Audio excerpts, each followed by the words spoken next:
20 years ago, in the peaceful town of Puyallup, Washington, an 18-year-old mother vanished from inside her own home, disappearing without a trace, leaving her newborn baby alone in the crib, and the entire family plunged into panic. Authorities immediately suspected the husband, the only person known to have been at the scene before Avery disappeared, but they found no clear signs of a crime, and the few leads quickly ran dry, sending the investigation into a dead end. Yet all those years, one man never gave up. Caleb continued to cling to the faintest hope that the truth about Avery would finally be uncovered. Then one day, when a young detective revisited old evidence everyone thought was useless, he spotted a tiny detail that every previous investigator had overlooked. A detail that would completely turn the case upside down and shock the entire Washington community in a way no one could have imagined. Before we dive into this shocking story, let us know where you're watching from.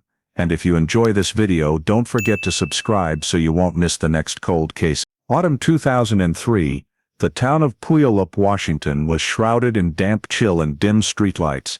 In a small house at the end of a quiet street, Avery Quinn, only 18 years old and a mother for just 2 months, was going through what seemed like an ordinary afternoon. Most of her time revolved around caring for Elijah, changing diapers, rocking him to sleep, and trying to keep the house tidy during fleeting breaks. That had been Avery's daily rhythm ever since her husband, Caleb Rourke, started taking the afternoon shift at the Tacoma Rail Depot. He left the house in the early afternoon, kissed his son, said a quick word to Avery, and headed out, never imagining it would be the last time he saw her safe.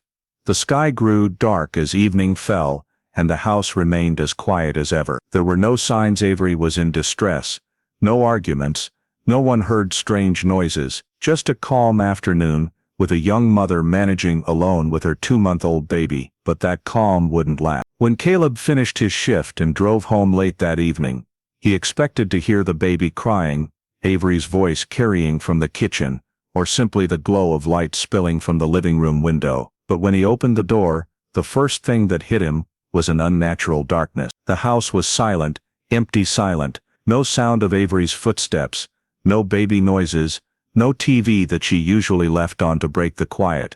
Caleb set his bag down and called Avery's name, softly at first, then louder when he got no answer. Elijah was still in his crib, safe and asleep, but Avery was gone. He rushed through every room, looking for any sign she'd just stepped out for a moment. But everything felt wrong. The blanket on the sofa was pulled askew, the chair by the window was slightly turned, and strangest of all, the back door was ajar, even though Avery always locked it carefully when she was home alone with the baby. A sharp dread rose in Caleb, like an electric shock. Avery would never leave their son alone, not even for a few seconds. There was no reason for her to leave the house at night, leave her son behind, and leave the back door wide open like that. Everything was wrong, chillingly wrong. Standing in the pitch-black living room, holding Elijah close to make sure the boy was still safe, Caleb knew this wasn't just a case of not answering the phone, or running out for something quick. Something had happened to Avery, right in the place she thought was safest. Without hesitating another second, Caleb dialed 911. His voice shook as he told the operator his wife had vanished. No trace, no note, just an eerily silent house with disturbing signs. The dispatcher at the Pierce County Sheriff's Office was the first to take Caleb's call, and within seconds, he started filling out an emergency missing person report, caller information, address, victim's age, last seen. When Caleb said, "My wife is gone, she would never leave the baby alone," the dispatcher paused typing for a moment. That sentence alone was enough to raise the priority level. He immediately relayed the information over the radio to the nearest patrol unit, classifying it as a missing person with suspicious circumstances, a designation not every call receives. When the first patrol car arrived, the house was already swallowed by the damp autumn night. Caleb was still standing at the door, clutching Elijah tightly to his chest, his face still raw with panic. The lead officer approached, confirmed the details the dispatcher had sent, then asked Caleb to calmly recount exactly what he found. The time he got home, what he saw when he walked in, the odd things inside the house, and the fact that Avery was nowhere to be found. They entered the house right away and began an initial assessment. The heavy silence made small details stand out, the chair by the window slightly out of place, the blanket dragged from the sofa to the floor, and especially the back door standing ajar. One officer crouched to examine the hinges and frame. There were light scratches around the metal, not deep enough to suggest the door had been forced open, but not normal wear either. He noted it in his notebook and flagged it as suspicious. The basement door was checked immediately as well. It wasn't broken, but the lock showed signs of recent tampering. A few small wood splinters lay on the floor, as if someone had tried to force it and then stopped. The fact that both the back door and the basement showed abnormalities caused the on-scene officer to request the crime scene unit, CSU, immediately. While waiting for the technicians, the other two officers took Caleb's initial statement. They focused on basic questions. Did Avery plan to go anywhere? Was anything unusual that day? Had she seemed worried lately? Had anyone come to the house recently? Caleb answered as honestly as he could, voice still trembling. No plans, no arguments, no visitors, and Avery would never leave Elijah alone. The more he spoke, the clearer it became to the officers that this was nothing like a voluntary departure. Afterward, a small team was assigned to canvass the neighbors. The woman across the street said she hadn't seen Avery leave that afternoon, and heard no loud noises. A man at the end of the block recalled hearing a dog bark a few times around dusk, but thought it was just raccoons and ignored it. No one saw any strangers, and no one saw Avery go anywhere. Based on the information gathered, the officers quickly realized the neighborhood's silence wasn't a sign of safety. It was evidence that Avery had not left willingly. Avery's habit of locking doors, Elijah still in his crib, the minor disturbance in the living room, and the suspicious marks on the back door, all formed a clear chain of logic. Someone had gained access to this house, and Avery had disappeared from the space that was supposed to be her safest place. As soon as the crime scene unit arrived, yellow tape was stretched around the entire property. They began photographing, collecting trace evidence, examining footprints, fingerprints, and any objects that might have been left behind. Another officer sketched a preliminary map of the surrounding area for the next phase of searching that night. After completing the initial assessment, the on-scene commander made it official. This was no ordinary missing person case. They wrote in the report, "Missing person, suspicious circumstances." In less than an hour from Caleb's 911 call, the Avery Quinn case had been augured to a criminal investigation. And from that moment, the full investigative machinery of Pierce County would be mobilized. Because the initial signs were unmistakable, Avery had not vanished of her own accord. The patrol units left Avery's house on high alert, because the initial signs they collected from the back door and basement suggested the most critical direction of movement was behind the house. The officers fanned out according to the grid marked during the scene assessment. The narrow trail leading into the brush became the main axis of the search. Flashlight beams swept in layers, meticulously scanning the ground, exposed roots, low grass, and any soft soil that might hold footprints. A K9 unit was brought to the center of the formation. The dog took a scent from one of Avery's shirts, lowered its head to the ground, and began pulling its handler deeper along the trail. The damp forest air made scents disperse easily, but the dog maintained the initial direction, staying along the path behind the fence and leading the team into thicker trees. The search pace slowed as the team had to both observe and mark every point of interest to avoid missing anything on subsequent sweeps. The outside was so quiet it could play tricks on the mind. The crunch of footsteps on fallen leaves and the clatter of equipment were the only sound. Officers paused at spots where the soil was compressed more than usual, cross-referencing with the K9's path to see if they were related. This area occasionally saw walkers, but the freshness and depth of the impressions meant nothing could be dismissed. The K9 suddenly changed its breathing rhythm and yanked hard to the right. The formation immediately swung their lights that way. The ground there showed patches of disturbed leaves, as if someone had passed through but left no clear footprint. One officer used a probe stick to gently lift sections of dry leaves. A few seconds of silence ended when a flashlight beam landed on a small object near the edge of the soil, something whose color matched Caleb's description of what Avery wore. The location was immediately marked, then bagged for CSU analysis.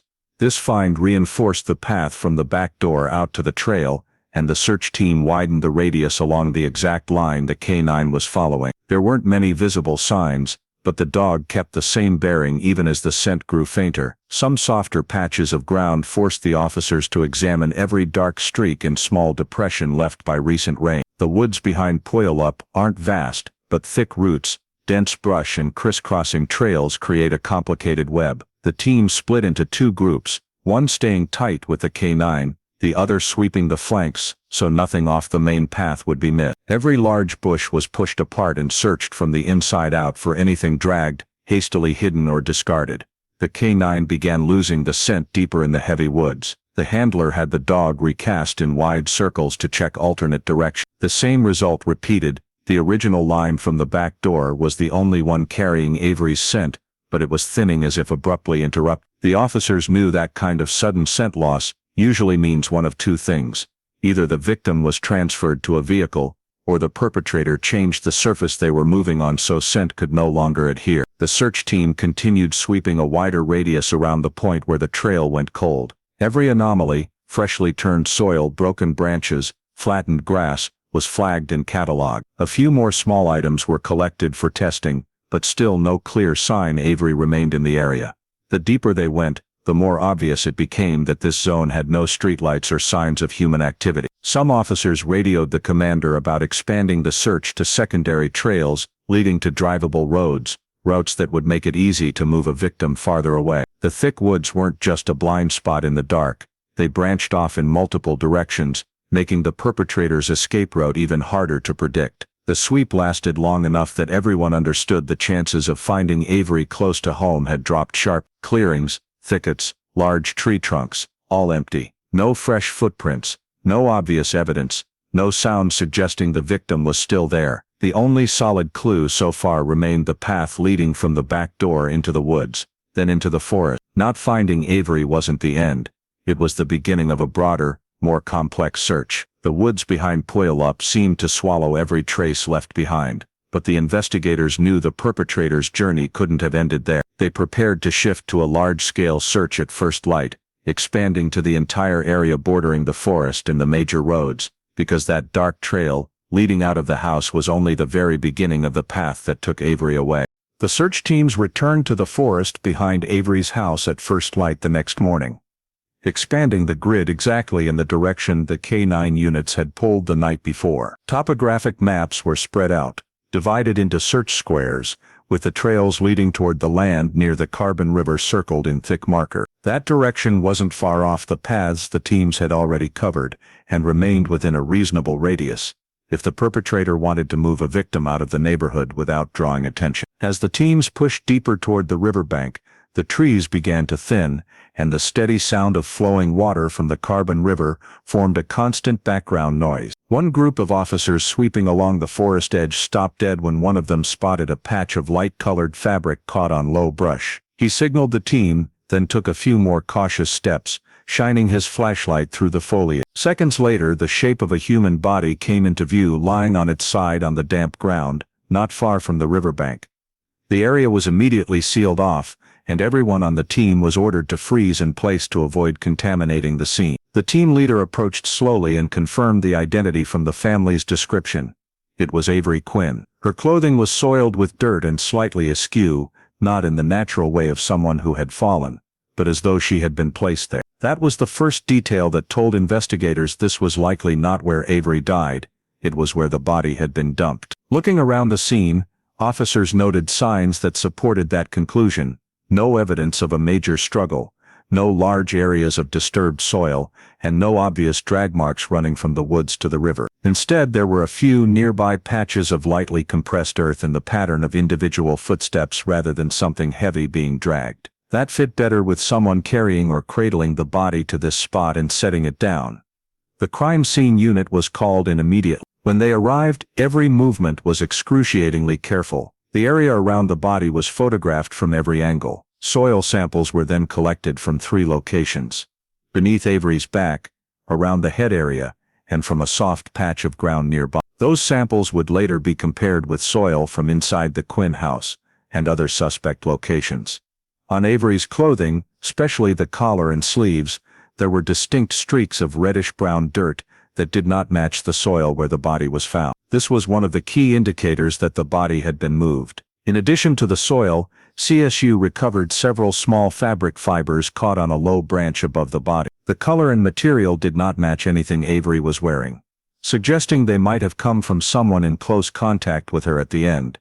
During the overall examination, a technician noticed a small dark streak on Avery's neck that extended down toward the collarbone. It was the first visible sign of blunt force trauma and would be confirmed during the autopsy. When Avery was removed from the scene, the medical examiner's team transported the body to the morgue for autopsy. The post-mortem was performed by Elise Hartwell, a veteran pathologist experienced with unnatural deaths. The initial observations were quickly confirmed.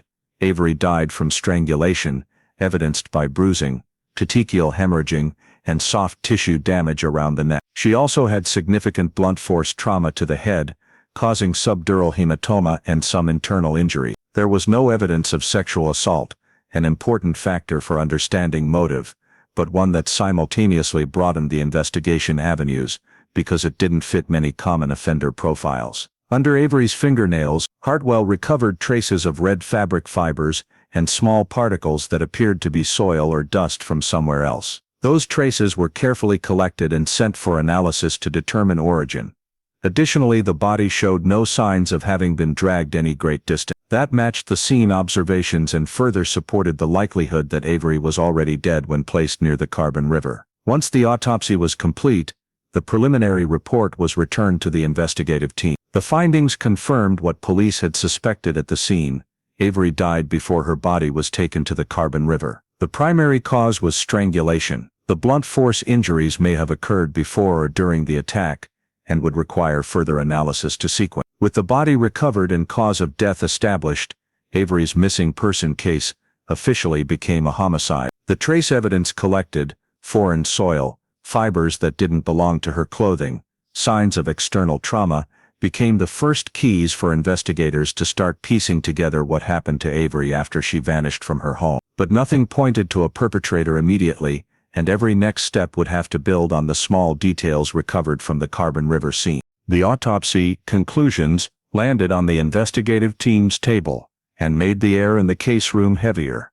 A missing person case was now officially a murder, and by procedure, the very first person who had to be thoroughly examined was the one who reported it, Caleb Rourke. When the scene report and autopsy protocol were placed on the table, the lead investigator ordered the entire team to go back through every detail connected to the victim's husband, not out of direct suspicion, but because it was mandatory in every similar case. Caleb was asked to come in for a fuller formal statement. He arrived exhausted, eyes red from sleepless hours, doing his best to stay composed while recounting everything that happened before he left for work. He provided exact clock-in time, his shift supervisor's name, his route, and the list of co-workers on duty that night. Everything was documented for verification.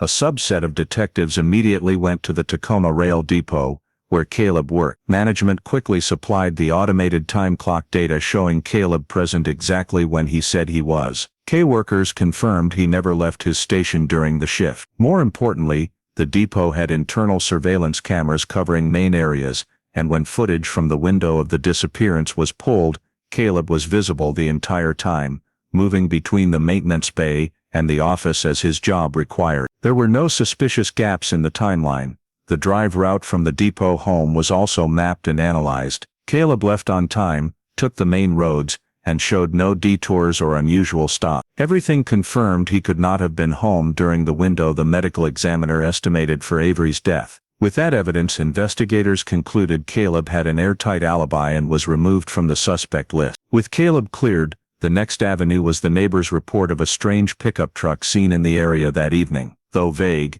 any unusual vehicle movement near the victim's house had to be run down. The reporting neighbor described an older dark-colored pickup, dusty as if it regularly drove dirt roads. Investigators compiled a list of every registered pickup within several blocks, and had patrol officers canvass homes along the trail behind Avery's house for additional sighting. Just over a dozen vehicles loosely matched the description. Officers went door to door, examined the trucks, and asked owners where they were when Avery vanished. Most provided solid alibis or verifiable accounts: at work, out to dinner with family, or the truck hadn't moved all evening. Several owners allowed immediate access so police could inspect the vehicles and clear suspicion. Meanwhile, another team continued searching the forest area for any sign the mystery truck had stopped or left tire impressions near the Carbon River. However, Muddy ground after rain and foot traffic since the body was found had obliterated any useful marks. No tire tracks that could be tied to a pickup were located.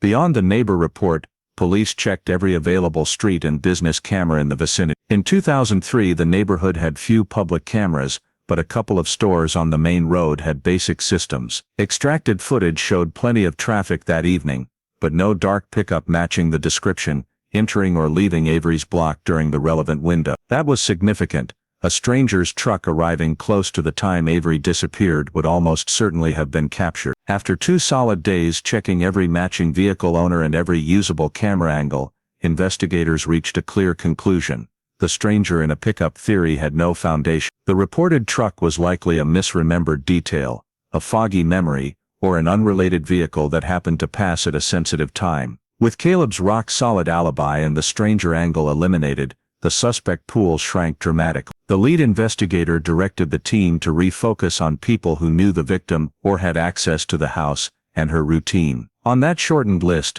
one name stood out, not because of any special relationship with Avery, but because of his place in Caleb's life.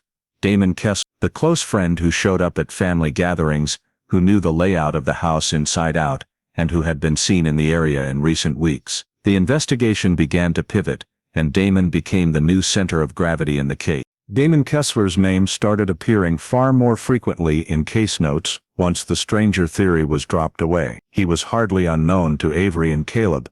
On the contrary, Damon was the kind of best friend who came and went without introduction, had helped Caleb fix things around the house, and knew Avery was routinely home alone with Elijah on evening shifts. When the suspect list narrowed to known persons with access, Damon rose to the top as someone who had to be scrutinized. Investigators decided not to bring Damon to the station right away. Instead, they went to his home in Bonnie Lake to observe him in the most natural setting possible. Damon answered the door looking confused, said he'd heard about Avery and acted shocked that she had been murdered. However, in those first few seconds, one detective noticed 2 things: a deep scratch on the back of his left hand, and a yellowish-purple bruise at the hairline on his forehead. When asked, Damon said the injuries came from tripping at a bar a few nights earlier. Head hit the edge of a table, hand scraped a metal corner. The story wasn't implausible on its face, but the overall feeling in the room was that it came out a little too smooth, as if rehearsed. The explanation was noted, but flagged for verification. The conversation moved to Damon's relationship with Avery and Caleb. He described shared dinners, baseball games, helping with plumbing, changing light fixtures, building shells. Everything he said confirmed one fact. Damon knew the house layout intimately, which doors were used, which were rarely locked, how the living room was arranged, how the lighting worked. Access to the Quinn home wasn't merely possible for him, it was extremely easy. Asked about the evening Avery vanished, Damon said he was at a Tacoma bar drinking with some acquaintances, left late, went straight home, and only heard the news the next morning. The account sounded coherent at first, but when pressed for specific names, exact arrival-departure times, and how he got home, Damon grew vague. Timelines blurred, companions were described generically, and no bar receipt existed to check. While the interview team worked Damon, another group re-examined the Quinn house from the familiar person angle. They looked again at the slightly ajar back door, faint scratches around the lock, and signs the basement access had been disturbed. From a professional standpoint, those marks didn't look like a stranger hurriedly prying. They looked like someone who knew exactly how much pressure to apply to test or jimmy a door quietly. Tool marks, impressions left by tools on metal or wood, had been collected and photographed by CSU from the start. When technicians compared the scratch patterns around the back door lock to known samples, they noted parallel, narrow, uniformly deep marks consistent with a small flathead screwdriver of the type found in basic home tool kits. Not conclusive to a specific tool, but definitely not random. That became more interesting when one detective recalled Caleb mentioning that Damon always carried a small screwdriver set and liked to fix anything himself. With a warrant, police searched Damon's truck and some personal items. In the trunk they located an older toolkit containing multiple worn flathead bits that visually resembled the marks on the Quinn door.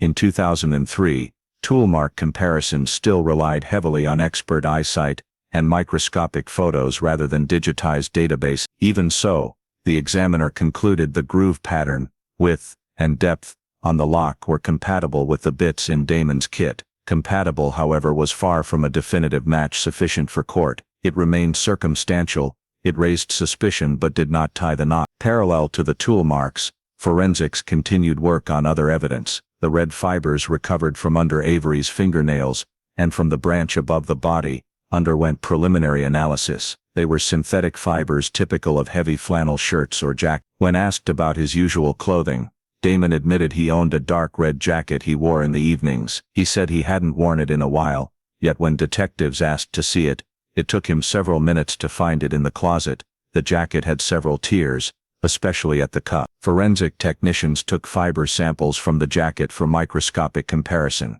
Under polarized light, fiber structure and dye matched the crime scene fibers to a high degree, but still fell short of the legal standard for unique identity. In other words, Damon's jacket could be the source, but nothing proved it was the only possible source. The biggest hurdle for investigators was technology. DNA analysis was still developing, and the fiber samples were too small, too degraded, and too contaminated to yield a full profile. What they had were layers of circumstantial evidence: Damon's injuries, inconsistent statements, easy access to the house, compatible tool marks, highly similar fibers. Put together, the picture leaned heavily toward Damon, but it was missing the final piece needed to turn suspicion into charges. Investigators knew this was the danger zone. Arresting Damon on the current evidence package carried a high risk. The prosecutor couldn't hold him. Once acquitted for insufficient evidence, double jeopardy would almost certainly bar retrial. On the other hand, leaving him free meant he would likely realize he was being watched and could destroy evidence.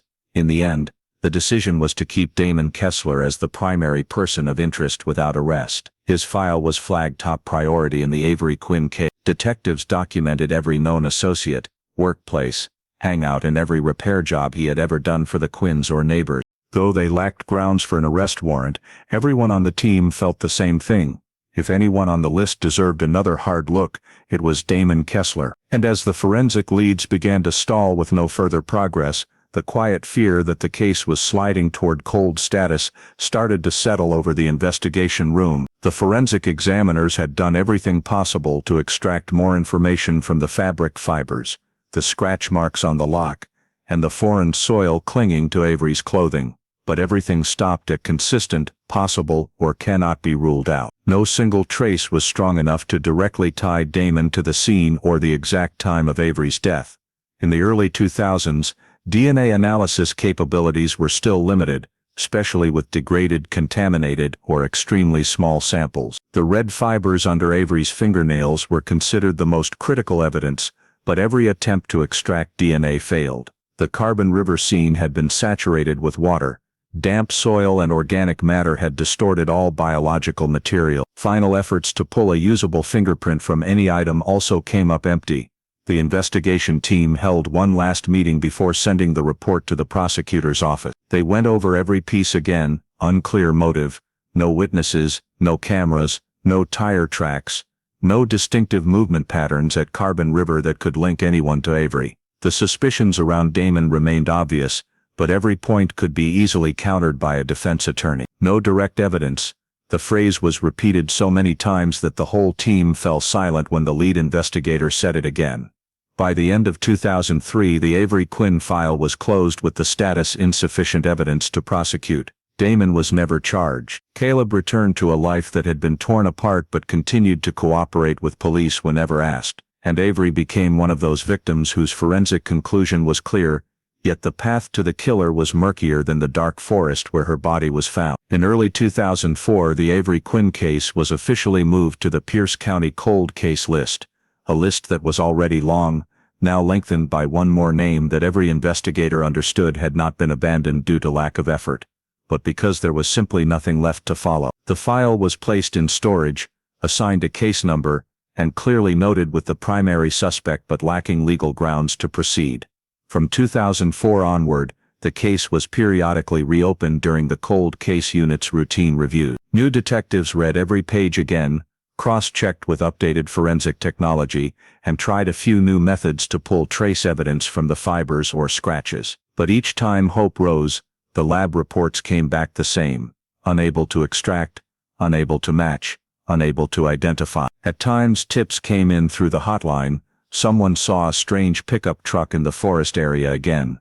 Someone overheard a guy bragging in a bar about something from a long time ago. Someone recognized the vague silhouette of a man lurking near Avery's house the month before she vanished. But when detectives followed each lead, everything dissolved into nothing: faulty memory, mistaken identity, or completely unrelated. Damon Kessler's image still hung in the minds of everyone who had worked the case. He changed jobs a few times, left the Bonnie Lake area, and eventually took a mechanic job in Auburn. No one could forget the restless look in his eyes when he was questioned about the night Avery disappeared, nor the faint scratch on his left hand and the yellowish bruise on his forehead. But suspicion, no matter how strong, could not replace evidence. Years passed, and the Avery Quinn file was shelved alongside cases that had almost no hope left. Detectives rotated through the cold case archives. They watched the old folders fade, edges turning slightly brown. Some retired, some changed careers. Others were assigned to newer, busier cases, but the name Avery Quinn remained there, every time making the cold case supervisor pause a few seconds longer than usual. No one, at that point, knew that the tiny fabric fiber under Avery's fingernails, the one once deemed impossible to analyze, would later become the key that unlocked the entire story. But in 2004, all the investigation team had was a lingering void, and the Avery Quinn case sank completely into the darkness of a cold case with no way out. The Avery Quinn file sat untouched in storage for nearly 2 decades, until the Pierce County Cold Case Unit conducted its annual review and reassigned a batch of cases to new detectives. On that list, the name Avery Quinn 2003 was marked medium priority, not because of any fresh lead, but because the original file noted potentially significant evidence that technology at the time was unable to analyze. That single line caught Detective Rowan Maddox's attention. Rowan was the kind of investigator who refused to let go of cases that looked like there was nothing left to dig into. He had already cracked a few cold cases by stubbornly rereading every page of files others had written off as hopeless. When he received the thick Avery file, he spent an entire evening reviewing every crime scene photo, every forensic report, every statement, and the moment he reached the section about the red fibers, he felt something was wrong with how the case had been set aside. The next morning, Rowan went straight to the forensics lab and met with the department head. He placed a list of still preserved evidence in front of her: red fibers under Avery's fingernails, fibers on the branch above the body, soil sample that did not match the carbon rib area, scratch marks on the back door lock, fabric from Damon Kessler's jacket, Damon's screwdriver set. These items had been examined before, but the testing capabilities in 2003-2004 could not produce conclusive results. Rowan asked whether, in the past 20 years, any technology had emerged strong enough to reanalyze tiny damaged or contaminated samples. The forensics chief nodded. Several new techniques can now handle trace samples we used to give up on. That was exactly what Rowan needed to hear. He began re-evaluating all the evidence from a new perspective, no longer bound by the investigative logic of 2003, but placing the items in the context of modern forensics. He went through every old report and highlighted every unsuccessful detail. Where 2003 technology had stopped was exactly where he intended to start. Back then, extracting DNA from fabric fibers was practically impossible. Mixtures of soil, skin cells, and contaminants created noise, and if the DNA amount fell below the threshold, the result was zero. But today's labs can amplify trace amounts, filter contaminants, and even reconstruct genetic profiles from extremely small samples. Rowan believed this was the case's last chance. Next, he revisited the toolmark evidence. In 2003, comparing the lock scratches relied on the naked eye and microscope photo. Now Pierce County worked with the state lab's 3D toolmark imaging system, which could create high-resolution digital models of scratch patterns. If the marks on the back door matched the tip of Damon Kessler's screwdriver, it would be far weightier evidence than the old consistent with no. Additionally, the soil on Avery's clothing would be retested using modern soil signature analysis, comparing minerals, pollen, and microorganisms to pinpoint geographic origin. That technology did not exist in. Rowan wanted to know, where did that non-matching carbon river soil actually come from? The killer's house, the killer's vehicle, or the real murder scene? New questions kept emerging as he read the file, as if the case were coming back to life after 20 years of sleep. By late afternoon, Rowan submitted an official request to forensics: retest all fabric fibers using trace DNA technology, rescan the tool marks with the 3D system, reanalyze the soil samples using modern soil signature method, examine every piece of preserved evidence, including items previously marked insufficient for testing. The lab took a few minutes to review and replied, "We can do it, but it will take time because each sample has to be processed by hand. However, if there is DNA or a distinctive mark, we will find it." That was the answer Rowan had been waiting for all day. At the end of his shift, he returned to his desk, opened the Avery Quinn file once more, and attached a red priority tag, the label reserved for cold cases with real potential to be solved after years of deadlock. In storage, hundreds of other cold cases lay silent, but Avery Quinn's file gave him the feeling that its time had finally come. Technology had changed, techniques had advanced, and the evidence once considered worthless in 2003 had suddenly become new keys in his hand. Rowan knew this investigation might not just reopen the case, it could completely overturn what had once been deemed impossible. A case that had been ice cold for 2 decades was starting to warm up, and every trace left by the person who killed Avery Quinn, no matter how small, how invisible to the naked eye, was about to step into the light. The reanalysis of evidence began immediately after Detective Rowan Maddox submitted the official request, and the person handling the most difficult part, the fabric fibers and the 203 unanalyzable samples, was Dr. Elise Hartwell. She had been the one who examined Avery's body nearly 2 decades earlier, so when she reopened the file, the old gnawing regret came rushing back. The evidence that had once seemed hopeless now lay in front of her, along with a single question: was the new technology enough to bring them back to life? The red fiber from under Avery's fingernails was placed under the microscope first. Though well preserved, the amount of cellular material clinging to it was extremely small. Just a few epithelial cells shed during Avery's struggle. In the past, this sample had been practically worthless because DNA could not be extracted. But with today's touch DNA techniques, even single cells can be recovered and amplified. Hartwell cut a tiny section of the fiber, treated it with a specially sensitive enzyme, then fed it into a new generation extraction machine. She watched the feedback numbers on the screen for hours. Finally, the analyzer gave a positive signal. DNA had been recovered, not much, but enough to run Y-store testing. A full autosomal profile was impossible, but the DNA segment on the Y chromosome was successfully amplified. This is the type of genetic marker passed from father to son, allowing tracing along male lineages. With such a limited sample from the fiber, Y-store was the only viable option, and this time, it delivered clearer results than anyone had dared hope for. Hartwell called Rowan to the lab that same night. When he walked in, she placed 2 printouts in front of him, each marked to correspond to a different piece of evidence. One from the fiber under Avery's fingernails, one from the fiber caught on a branch above the body. The Y-store marker numbers on the 2 samples matched perfectly. That meant the same male DNA source was present both when Avery fought back and when the body was later moved. Rowan immediately ordered comparison with the DNA profiles of Caleb and Damon, the only 2 men ever seriously suspected in the initial phase of the case. The results came back fast and definitive: no match with Caleb, no match with Damon. The 2 names that had once topped the official suspect list were biologically eliminated. This created a major turning point.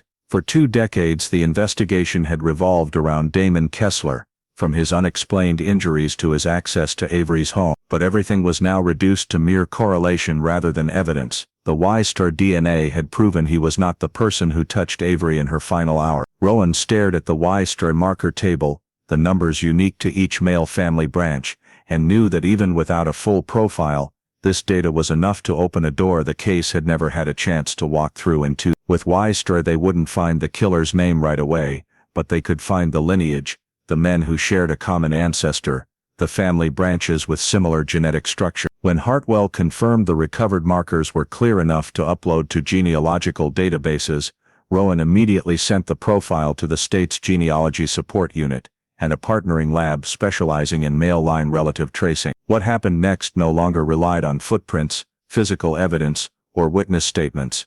It relied on a genetic map spanning generations. The analysis did not produce the killer's identity, but it generated a list of male relatives distantly related to the recovered DNA source. The family branches were scattered across Washington and neighboring states. Rowan realized this was the first time in 20 years they had an arrow pointing in a new direction, not based on guesswork or intuition, but on biological traces that could not be hidden. The data was incomplete, but sufficient to do what 2003 technology could never achieve: identify relatives, narrow the male line and follow the family tree until they found someone who matched in age, residence, and travel history. Touch DNA did not just deliver a new profile, it delivered the entire path the Avery Quinn case had been waiting for over 2 decades.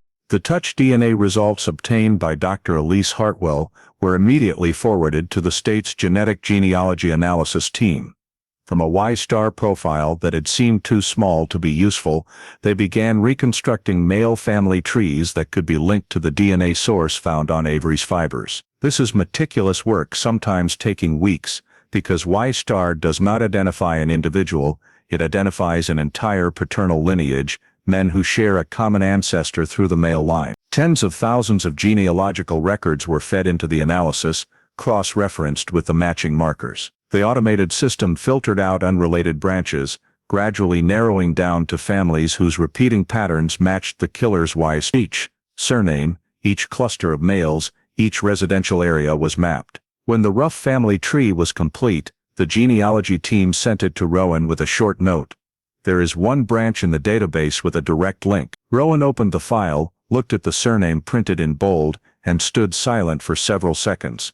Kessler, not Damon directly. Y-star is a lineage marker, not specific to one person, but the results showed the DNA on Avery's fibers came from a man belonging to the Kessler family or sharing a common male ancestor with the Kessler family. After nearly 20 years, the name Damon Kessler was back at the center of the case, not because of awkward statements or suspicious injuries, but because real genetic evidence had placed his paternal lineage in a critical position. Rowan immediately asked the genealogy team to dig deeper into the Kessler family history. Where did the men in this family live? Who resided in Tacoma, Puyallup, or the surrounding area?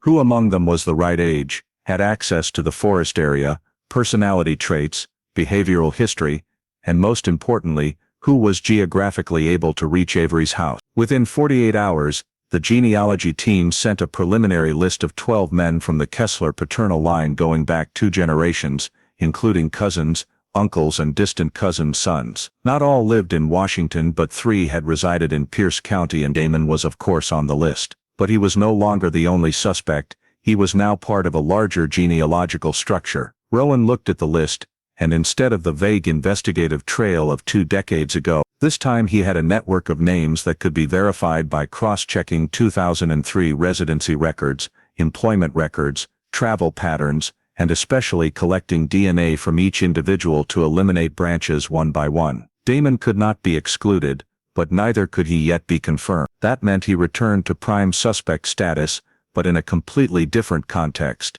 No longer based on vague statements, but on genetic linkage of his lineage. Rowan immediately ordered a full review of Damon's entire family, meetings in 2003, which family members had ever appeared in Avery's neighborhood, who could have used a toolkit similar to Damon's, who among them had a history of trouble, unusual behavior or prior police contact. Meanwhile, the genealogy team began building a deeper family tree, extending to more distant generations, to determine how the Kessler line had branched. Because if a branch had split off many generations earlier and moved to Washington, the killer could belong to a distant branch, not just Damon's immediate family.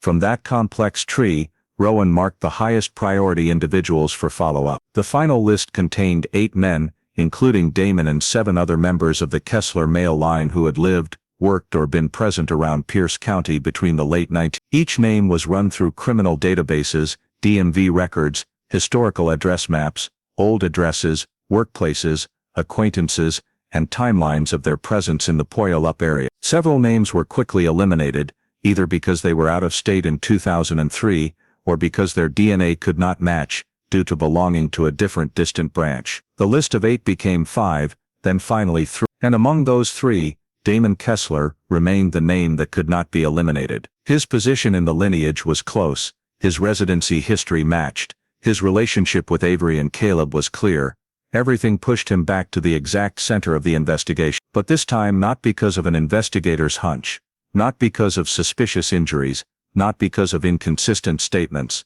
but because of genetic genealogy, a trace the killer had carried in his body since birth. Impossible to erase, impossible to hide, impossible to deny. And as Rowan looked up at the sprawling family tree on the board, he knew the case was no longer the vague puzzle it had been in Now they had a clear direction, a specific suspect list, and a path to the real name behind Avery Quinn's death. The suspect list had been narrowed to 3 men, but of the 3, Damon Kessler still had by far the most matching factors. Close relationship with Avery's family, access to the house, unexplained injuries at the time of the murder, and especially placement exactly within the Wise-Struar lineage, recovered from the evidence. From that point on, Rowan Maddox understood the next step was no longer further file analysis or speculation. It had to be direct surveillance. A covert surveillance team was deployed around the area where Damon now lived. He had previously left Pierce County for a while, but had recently returned to Tacoma and was working at a small auto repair garage. That made surveillance easier. Constant vehicle traffic, strangers coming and going every day, and a few people sitting in cars observing from a distance attracted virtually no attention. Damon had a fixed daily routine. Every morning he stopped at a small drive-through coffee shop on Canyon Road. He always ordered the same thing, black coffee to go, and usually drank about half before leaving the car to head to work. That routine became the key anchor for the plan to obtain DNA via a discarded sample, collected from an item the suspect voluntarily abandoned in public. The surveillance team was in no hurry. They watched Damon for days to ensure he was not on alert, showed no unusual behavior, and especially did not keep his coffee cup or throw it somewhere inaccessible. Every morning Damon drank his coffee and tossed the cup into the public trash bin behind the garage, a bin not on private property fully legal to retrieve from. One overcast morning Damon appeared right on schedule. He pulled through the drive-through, grabbed his coffee and drove to the garage.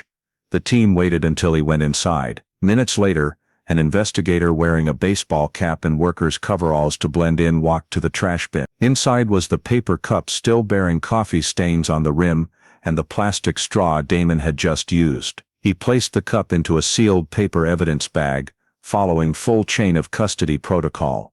The sample reached the forensic lab within an hour. Hartwell received the sealed bag wearing gloves and began processing immediately. She knew how critical this moment was. The straw was removed first, as it typically holds more epithelial cells than the cup rim. A section of the straw was cut, run through the DNA extraction process. This time it was not limited Wise-Struar like the touch DNA. It was full autosomal DNA.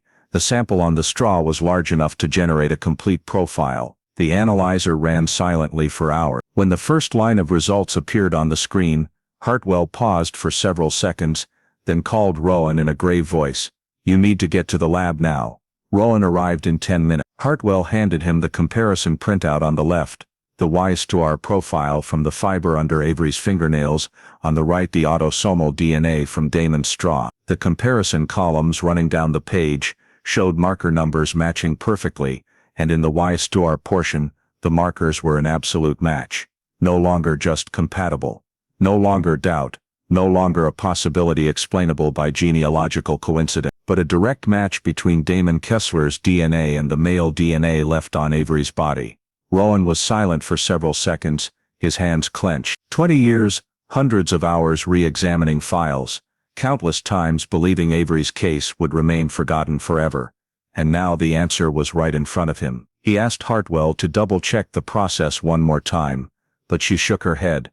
"No error. This DNA is his." Immediately afterward, Rowan reported the results to the Pierce County Prosecutor's Office. All forensic evidence, old physical evidence, genealogical traces, and now direct DNA were compiled into a detailed presentation. An emergency meeting was held that same afternoon. In the meeting, the prosecutor asked only one question.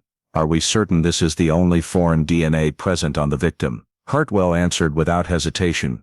"Yes, it is the sole foreign DNA, and appears in a location that could only result from direct perpetrator contact." With that conclusion, the prosecutor signed the order, "Prepare the file for an arrest warrant." The tactical team was notified that same evening. A safe, straightforward arrest plan was drawn up, Simple, clear, giving Damon no chance to react. The suspect in a case dormant for 2 decades was about to be named. Avery Quinn's case, after so many years standing still, had finally reached its decisive moment. Immediately after the covert DNA from Damon's coffee cup confirmed an absolute match with the trace on the fiber under Avery's fingernails, Detective Rowan Maddox ordered the entire forensic unit to expand analysis. He wanted to ensure that when the case went to trial, every piece of evidence fit together perfectly, with no gaps for the defense to exploit. Reconstructing the full crime sequence was now essential, not only to obtain an arrest warrant, but to guarantee the indictment was as airtight as possible. The first part of the reconstruction began with the soil sample that had been considered too difficult to analyze using modern soil signature analysis, the lab could separate microstructures by minerals, pollen, and microbial characteristics unique to specific geographic areas. When the soil adhered to Avery's clothing was compared, the results showed it did not match Carbon River soil, confirming once again the body had only been placed there, not killed there. Part of the soil did match the trail behind Avery's house, consistent with the cane, but the most important finding was a reddish-brown soil mixed with small gravel that showed significant similarity to samples taken from the area behind Damon's former Bonnie Lake house. The degree of similarity was so high the report concluded Avery's clothing had contacted that location or a geologically nearly identical one, and within the relevant radius, only Damon's former residence matched perfectly. This detail was almost impossible to explain any other way. Next, forensics re-examined the tool mark evidence using new 3D technology. They rescanned the back door lock at Avery's house and built a high-resolution digital model, revealing scrape marks and impact details previously overlooked. When compared to the flathead screwdriver from Damon's old toolkit, the model showed significant overlap. Width of grooves, depth, direction of force, and spacing between scratches all matched. Though toolmark evidence is rarely considered conclusive on its own, this level of correspondence was strong enough to state the scratches were highly likely caused by the exact type of tool Damon owned. Given that Damon regularly carried that kit and knew Avery's back door often stuck, the relevance became extremely clear. Additionally, the forensic team re-examined photos of the cracked basement window, a detail noted but never fully utilized. When they simulated the force needed to crack the glass at the upper left corner, they found the fracture pattern and the trajectory of flying glass shards closely matched the 2 injuries Damon had when questioned in 2003, a bruise on his left forehead and scrapes on the back of his left hand. The reconstruction showed that if someone stood close to the window and applied pulling or prying force from outside, the glass could eject diagonally, causing precisely the wounds Damon displayed. This added a behavioral link the original investigation could only guess at. When all the new results were combined, Rowan asked forensics to reconstruct the entire crime sequence in logical order. The model was built from behavioral traces, evidence locations, and estimated time of death. The scenario showed Damon most likely arrived at Avery's house while Caleb was working the afternoon shift, went around to the backyard, and tried the back door, leaving the screwdriver mark. When the door wouldn't open, he moved to the basement window, applied force that cracked the glass and injured himself in the process. After gaining entry, a struggle occurred, causing Avery to scratch him and leave his DNA under her nail. After killing her, Damon carried the body out the back, first to an area near where he lived or worked, picking up the Bonnie Lake soil on her clothes, before finally moving the body to Carbon River to mislead the investigation. This sequence fit every forensic clue. Damon's DNA appeared in the only location possible during a struggle. His tool marks matched the lock scratches, his old injuries matched the basement window glass, and the soil signature matched where he once lived. Not a single detail deviated from the overall picture. With the entire new forensic report consolidated, Rowan officially added to the prosecution file the most complete reconstruction the Avery Quinn case had ever had. This was the final step before the arrest warrant was executed. And after 2 decades, Damon Kessler's entire chain of criminal actions had been reassembled into a seamless, consistent, and undeniable story. With all the forensic results now solidified and the crime scene reconstruction matching every detail, Detective Rowan Maddox submitted the case file for an arrest warrant to the Pierce County Prosecutor's Office. No one in the meeting objected. Direct DNA match, soil signature linking the dump site, tool marks matching the suspect's tools, and injuries consistent with broken basement glass. Everything formed a body of evidence that any jury would struggle to dismiss. The arrest warrant for Damon Kessler was signed that same morning. An arrest team was deployed immediately. They didn't want to give Damon any chance to flee or destroy potential remaining evidence in his home or vehicle. Rowan personally joined the operation. The target location was the garage where Damon worked, as it was where he showed up almost every day and was least likely to be armed. Around 8 a.m., 3 unmarked vehicles blocked both ends of the street. The moment Damon stepped out of the garage door to smoke, the team moved in, surrounding him, in under 10 seconds. The lead officer read the warrant aloud.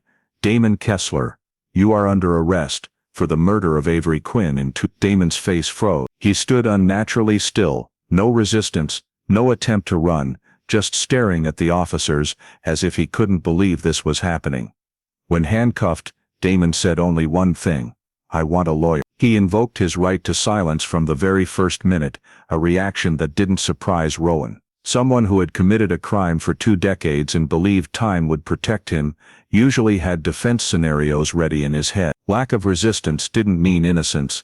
It often signaled someone mentally prepared or who had lived with the secret so long it had become an unchangeable part of his life.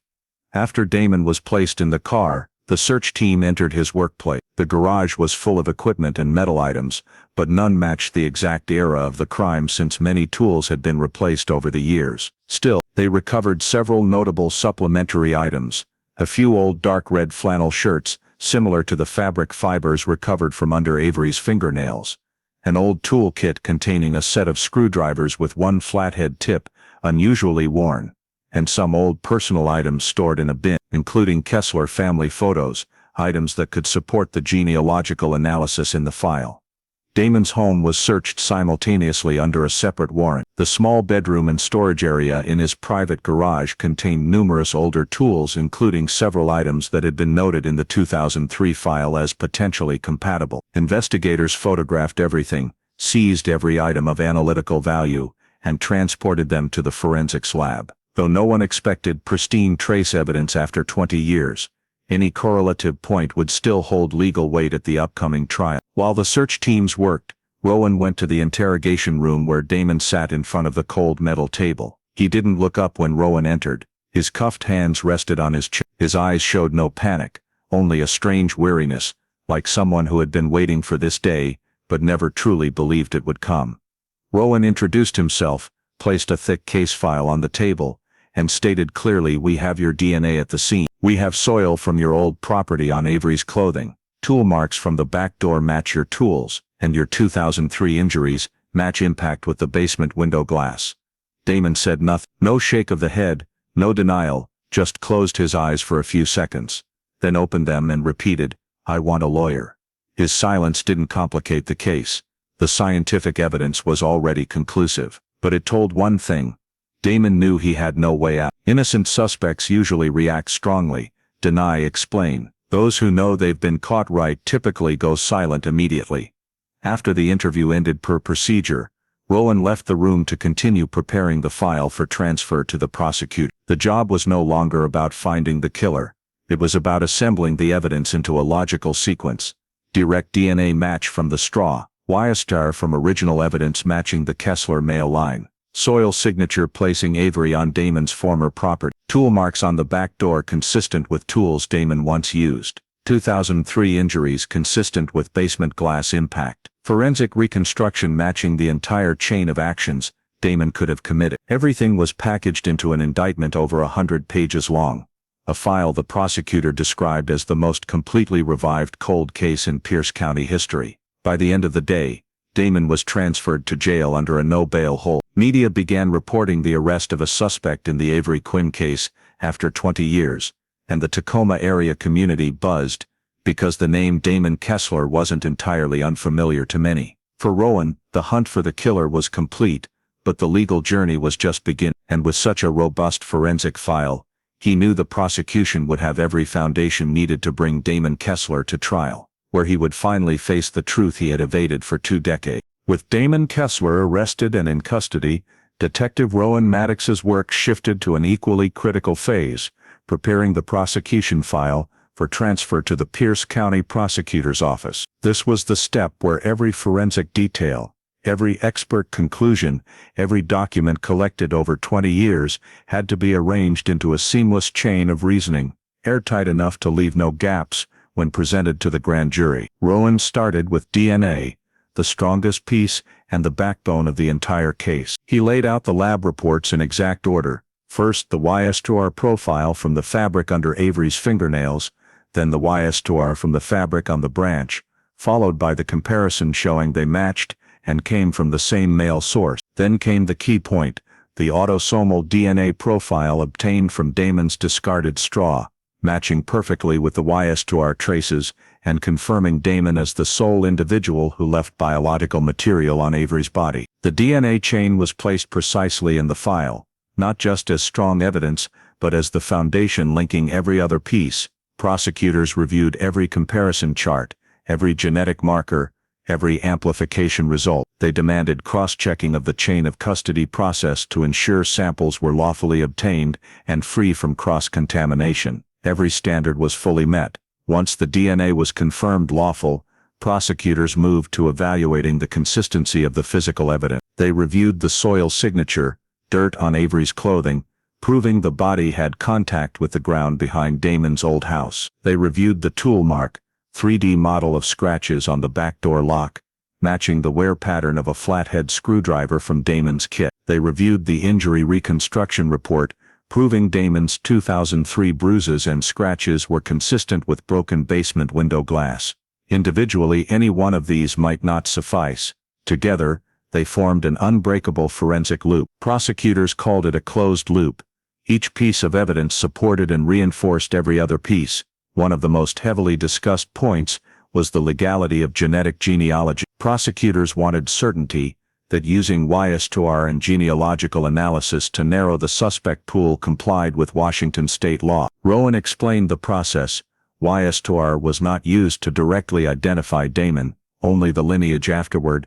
Direct autosomal DNA from Damon's straw provided the individual confirmation. This cleared legal hurdles and ensured the file could not be dismissed for genealogy-based inference. A prosecutor asked, "Can we prove the DNA on the evidence could only belong to the killer?" Rowan answered by laying 3 pages side by side, the location of fibers under Avery's fingernails, the location where the body was placed in the Carbon River, and confirmation Damon had no contact with Avery under any other circumstance. He said simply, "There is no reasonable scenario explaining Damon's DNA presence other than direct contact with Avery during the commission of the crime." Prosecutors nodded. After the legal teams finished reviewing the entire forensic file, they evaluated it against the most important standard, whether the grand jury would have sufficient basis to indict. Considering, finally the chief prosecutor signed the transfer document and formally moved the case, State of Washington versus Damon Kessler, to the grand jury for consideration of first-degree murder charge. 20 years after Avery Quinn was murdered, a case once among the most stalled in Pierce County had become a complete indictment, backed by modern forensic technology, genetic genealogy, and a logical evidence chain that left no room for reasonable doubt. The case officially entered the judicial phase, and the name Damon Kessler would soon be spoken before a jury, where he would face the final truth. The Pierce County Prosecutor's Office filed the indictment with the district court along with a fully validated forensic evidence chain. A few days later, the initial hearing for Damon Kessler was held. The small courtroom was packed. This was the first time in 20 years the prime suspect in the Avery Quinn murder appeared in court as a defendant.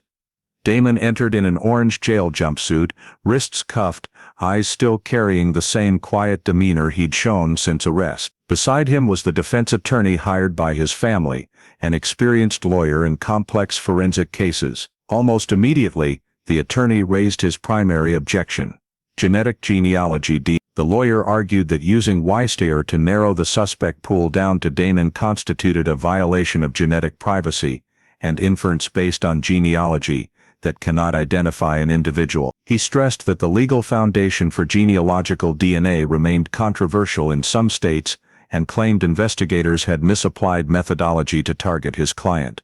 The prosecutor countered instantly. She reiterated that Y-stare was not used to identify Damon, it only located the lineage. Damon was charged based on direct autosomal DNA lawfully obtained from a straw he discarded in a public trash can, completely legal, non-invasive, and processed under proper oversight. The judge asked both sides to provide detailed descriptions of the sample collection process. Rowan Maddox was called to clarify. He explained clearly, the surveillance team never entered Damon's private space.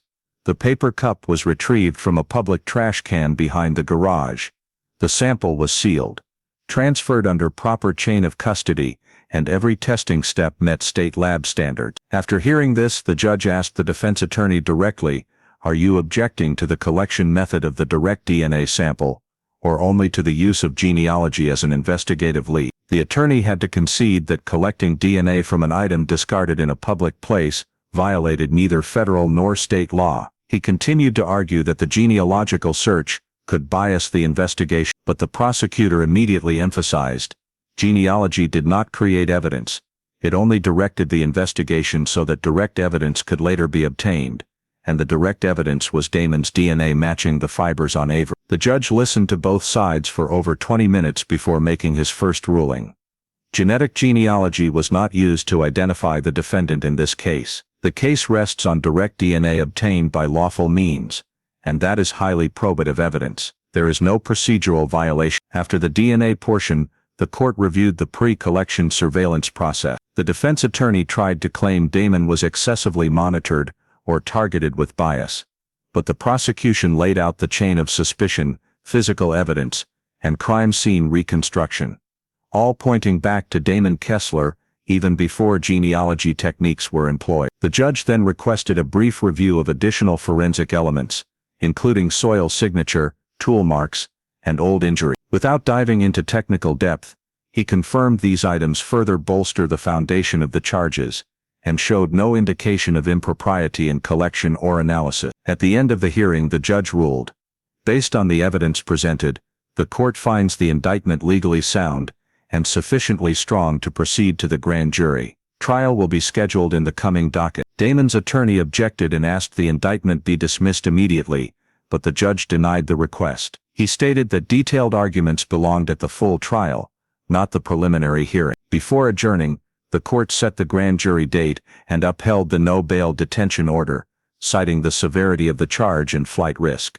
The hearing ended with the clear sense that the Avery Quinn case, stalled for 2 decades, had entered an irreversible judicial phase. Damon Kessler would face trial, and the full power of modern forensics would be presented to a jury in the weeks ahead. The trial of State of Washington v. Damon Kessler began under intense local media scrutiny.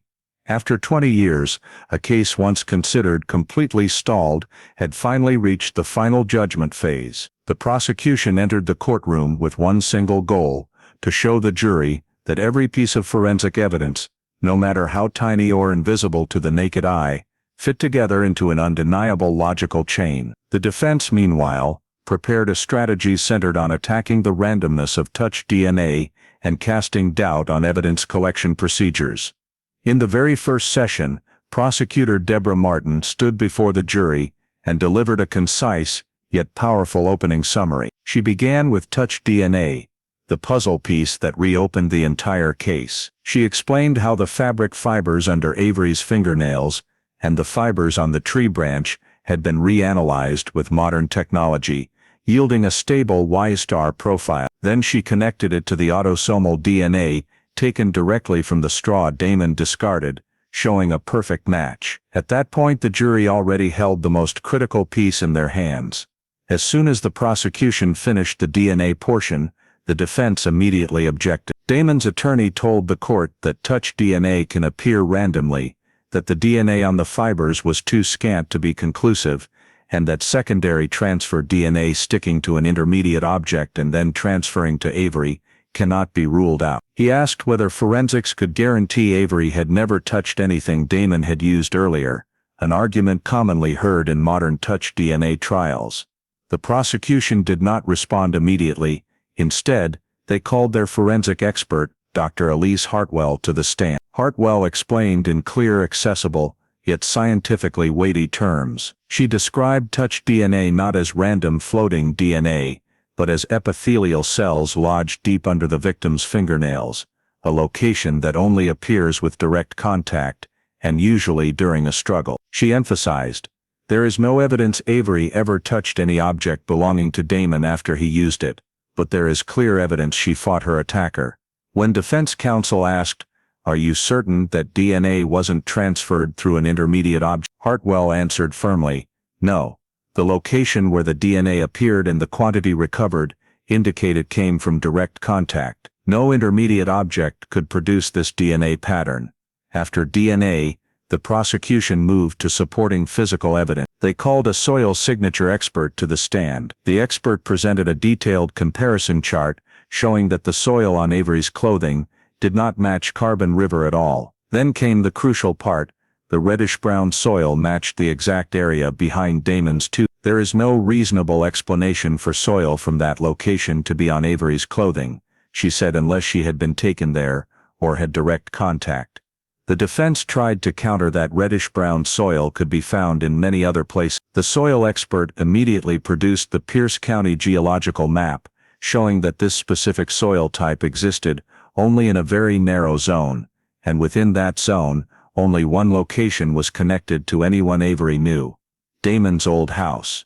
The prosecution next brought on a tool mark expert. A 3D model of the scratch marks on the back door lock was projected on the large courtroom screen. The expert explained how the striation grooves matched the wear pattern on the tip of a screwdriver from the toolkit Damon owned. "It's not merely similar," he said. "It matches in structure and direction of force." The defense pounced, "Many screwdrivers can make similar scratches. Can you be certain it was my client's screwdriver?" The expert replied calmly, "No, but I can say the marks are highly consistent with the tool he owned, and when combined with the DNA, soil, injuries and access pattern to the victim's home, the level of correspondence becomes significant."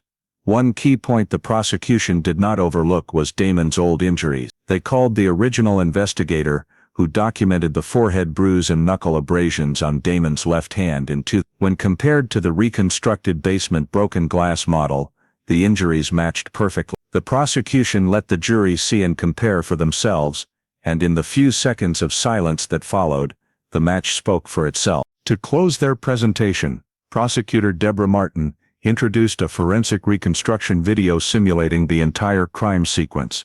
Damon approaches the house, attempts the back door, shifts to the basement, struggle, fatal injury, transports Avery to the dirt area near his home, finally dumps the body at Carbon River. No embellishment, just pure trace evidence and scientific analysis. The defense continued to argue there were no eyewitnesses, no cameras and no clear motive. But with every counter, the prosecution returned to the same answer: DNA, then soil, then tool marks, then injuries, then access pattern. Each independent piece supported the others in a way no chain of coincidences could explain. By the end of the third day of trial, the atmosphere in the courtroom had visibly shifted. Jurors began looking at Damon differently, no longer as an accused suspect, but as a perpetrator pointed to by specific scientific evidence. The trial moved into its next phase, where every argument would lead straight to the final conclusion. Did Damon Kessler murder Avery Quinn or not? Yet with the forensic chain presented, many in the courtroom began to feel the answer was clearer than ever. When closing arguments ended, the judge instructed the jury to retire to deliberate. The deliberation room door closed, leaving a tense silence over the courtroom. Rowan Maddox, Prosecutor Deborah Martin, and Avery's family remained in the front rows, heavy-hearted but knowing they had done everything possible.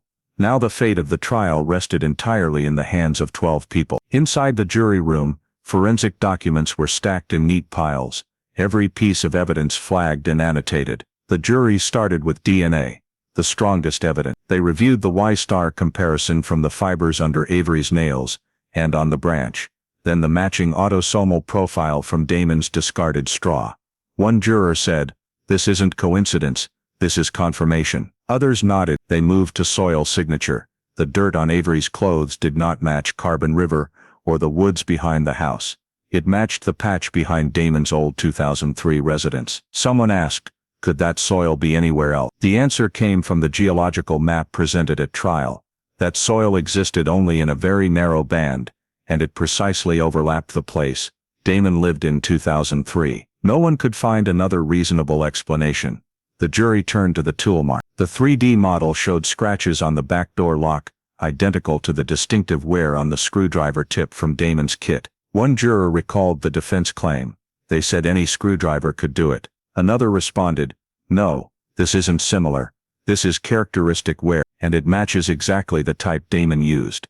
When they re-examined Damon's old injuries, the abrasions on his left knuckles and bruise on his left forehead, they placed them beside the basement broken glass reconstruction. Direction of glass spray, angle of impact, injury location, everything lined up like pieces of a larger picture. One juror said, "If this is just coincidence, it's too perfect."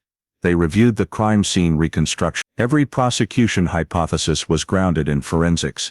Entry wrote, struggle location, body removal path, presence of foreign soil, and final dump site at Carbon River. Every step in the timeline had physical evidence support. Nothing was left hanging. The defense had stressed no cameras, no eyewitnesses, no clear motive. The jury discussed this calmly. Lack of cameras or witnesses is not proof of innocence. Another added, when DNA, soil tool marks, injuries and access pattern all converge, that is the logical motive of forensics. Not every case needs an obvious motive. The behavior speaks for the motive. Deliberation lasted nearly 4 hours. Many jurors leaned one way from the start, but they still examined every point carefully to ensure no emotion swayed the decision. Finally, the foreperson stood and said, "I think we have our answer. There is no longer any reasonable space for innocence." A secret ballot was taken. The final vote was placed on the table, unanimous. The jury returned to the courtroom. The room fell silent as they entered. Damon sat motionless, eyes forward, no defiance visible. Avery's family held hands tightly as if they had waited half a lifetime for this moment. The judge asked, "Has the jury reached a verdict?" The foreperson stood, voice clear. "Yes, Your Honor. We find the defendant Damon Kessler guilty of first-degree murder." A long exhale came from Avery's family bench. Caleb, who had lived 20 years with guilt for failing to protect his wife, lowered his head, hands trembling with both relief and pain. Defense counsel placed a hand on Damon's shoulder, but he did not react. No anger, no tears. He simply sat there, silent as if the verdict was something he had known was coming for a very long time. The prosecution rose to request sentencing, life imprisonment without parole, given the severity and the length of time the victim remained undiscovered. The judge reviewed the file, weighed all testimony and forensic evidence, and delivered the final sentence. The court sentences Damon Kessler to life imprisonment without the possibility of parole. There was no applause, no cheering, only a heavy burden slowly lifting, like floodwaters finally finding release. Avery's family embraced, eyes red but gazes softer. For nearly 20 years they had lived with an unanswered question. For nearly 20 years Damon Kessler's name had floated like a dark shadow in their memory. Now they knew the truth, knew what happened, knew who took Avery's life, and knew that justice had finally arrived. The trial ended, bringing no joy, only truth. And sometimes for families who have waited nearly 2 decades, truth is the only thing that lets them breathe again. Damon Kessler's verdict had been delivered only a few weeks earlier, but the impact of the Avery Quinn case on the entire investigative system of Pierce County and the state of Washington was already spreading. As soon as the file was officially closed, the Pierce County Sheriff's Office held a large internal debrief, not to celebrate a legal victory, but to review from start to finish the handling of a case left dormant for 2 decades. One conclusion was unanimous. The Avery Quinn case would become the textbook example of how a cold case can be revived through modern DNA technology and investigators' relentless pursuit of the smallest trace. The cold case unit was tasked with updating all storage, testing and re-evaluation protocols for old evidence. The head of forensics proposed that every cold case file must be periodically re-examined, not only when a new suspect emerges, but whenever forensic technology advances. From that point, Pierce County formally adopted a new policy. Every 5 years, all physical evidence from unsolved cases would be reassessed to see if any new technology could turn old traces into new evidence. A formal report was sent to the Washington State Department of Justice, stating clearly that the Avery Quinn case was the strongest proof yet of the power of touch DNA histoire and forensic genealogy. Three techniques that essentially did not exist when Avery disappeared. The report emphasized a single tiny fabric fiber preserved under a victim's fingernail for 2 decades can become the key to reopening what seemed a buried file. Following the report, the state required all counties to update evidence preservation standards, especially for samples likely to contain touch DNA, which were easily overlooked or deemed insufficient at the original time of collection. At a forensic conference held in Olympia, the Avery Quinn case was included in the official program as a statewide case study. Investigators from multiple counties came to hear Rowan Maddox and Dr. Elise Hartwell walk through every analytical step, stressing the combination of different scientific methods, soil signature, tool marks, crime scene reconstruction, and a 3-tier DNA chain, to overcome the limitations of any single type of evidence. Rowan stood before the room, looked at dozens of young investigators, and said there is no case that is too old. There are only cases that haven't yet been re-examined with strong enough tools. That sentence was later quoted in Washington State Police training material. Avery's family broke down during the trial, but once it ended they began allowing themselves to breathe a little easier. No one called it a victory, they only knew that finally the truth had been spoken, and Avery was no longer remembered as a vague missing person case. She was recognized for what she was, a victim of a solved crime. A story with an ending instead of a shadow hanging over 2 generations. Caleb Rourke, who had once been suspected and endured 20 years of suspicious looks, agreed to speak with local media after Damon was sent. He said little, but one sentence caught the entire community's attention. "I only wish this technology had come sooner, so my son didn't have to grow up with an unanswered question." The Puyallup community, where the case had once sent shockwaves in 2000, many neighborhood families organized safety talks, and the Pierce County Cold Case List gained new volunteer data analysts and forensic technicians. Something unheard of before. Everyone said they were inspired by the fact that the Avery Quinn case could be solved after all that time. When the court recorded State of Washington v. Damon Kessler as complete, the final documents were re-archived under the closed cold case procedure. The thick file was stamped and placed in the special storage area reserved for cases that have found their answer. On the spine of the folder in small but meaningful letters, "Case closed, justice achieved." 20 years, hundreds of forensic hours, 3 generations of technology, and countless sleepless nights by investigators finally led to a clear conclusion. No one on the cold case team called it a victory. They saw it as a reminder that no matter how much time passes, traces of the truth always remain somewhere waiting only for someone persistent enough and equipped well enough to see them. The Avery Quinn file is officially closed, but its influence is not. This is the case that changed how Pierce County views cold cases, and perhaps changed the future of many other unsolved cases across Washington state. In the story of the Avery Quinn case, many details reflect very real issues in American life today. From home security and complacency in communities to the legal system racing to keep pace with technological advancement. The fact that Avery vanished from inside her own home just minutes after Caleb left is a reminder that personal safety can never be taken for granted, especially in suburban or semi-rural areas that seem peaceful like Puyallup. The back door left ajar, the broken basement window glass, and the changed lighting inside the house show that many break-ins happened because of one small opening. An unlocked door, an unsecured basement window. Those seemingly minor things can lead to irreversible real-world consequences. Additionally, the initial community suspicion toward Caleb reflects a reality in American society. In family-related cases, loved ones are often the first suspects. It reminds us not to rush to judgment without the truth, and to let the justice system work based on evidence rather than emotion or speculation. The story also demonstrates the enormous value of new technologies like touch DNA and forensic genealogy techniques that solved the case after 20. This offers a practical lesson.